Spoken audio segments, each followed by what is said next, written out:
UEFA are charging Aston Villa and Chelsea millions for breaking their financial rules. If you don't already follow me, click that follow button to stay updated every single day of the transfer window. If you click that follow button, you will not miss a single video. But Aston Villa have been fined 11 million euros with 15 million in conditional fees. We knew this was going to happen, but we are not too worried about it apparently. And it has been said that this money will not affect our ability to spend in the transfer market. Chelsea are being fined about 30 million and 60 million conditionally. That is an insane figure. Right, let's have some good news. Coutinho is officially off the books. He's going to Vasco on an actual deal. Aston Villa will no longer be paying any of his wages. He's off the contract. Aston Villa did have to pay for this, unfortunately, which cost about 4 million, I believe. But he's gone. We'll actually save more money doing that than paying his wages because he's on about 7 million a year or something ridiculous. Now, Marco Asensio, we do know they had an offer from Fenerbahce for 15 million euros. However, he's putting that on hold as he's not too interested. Apparently, there are talks with AC Milan, but also Villa could come in for that one as well. Also, it's being said that Jacob Ramsey is keen on a move to Tottenham. I personally don't agree with that or think that. Also, I'm seeing this Villa linked to Faren Toure's rumour once again. Monchi has literally said in an interview he's not the player we're interested in. I don't know why it keeps coming up. Part of me just thinks the more it comes up, maybe we actually were and he's just lying and playing a bit of a poker face, but I don't know. Also, this one's sad. I don't trust the source at all, but it's being rumoured that Donyell Marlon could be going out on loan. At least it's a loan and not a sell, but I really like Donyell Marlon. I just can't see this happening. I really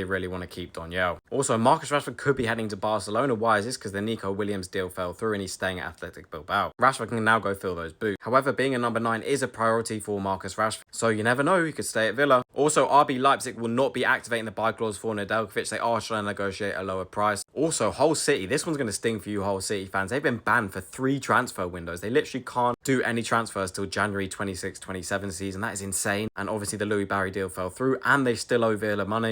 Yeah, that is a shambles. Serious L for Hull. Also, Leeds United and Forest interested in Dean and Moreno as left-back option. I can definitely see this one. Apparently, Dean available for 10 million and Moreno for 5. Maybe this sounds about right. Dean, personally, I think he's worth about 20, but we'll have to see what comes of this. Also, a confirmation that Aston Villa are still interested in Lang, and Newcastle just had a bid rejected. But 55 million for him, a lot of money. I think you're getting rents there if you pay that. Also, Man United news, they are still focused on Mbuemo. However, Ollie Watkins is on the shortlist and they are inquiring about him. Also, Juventus are trying to get a swap for Sancho, and one of the names that has been mentioned is Douglas Luiz. They are willing to get rid of him for him. Again, we'll have to see what comes of this one, but that is it for today's video. Like I said already, click that follow button if you don't already, and comment down below what you thought of these rumours, and I'll see you in tomorrow's video.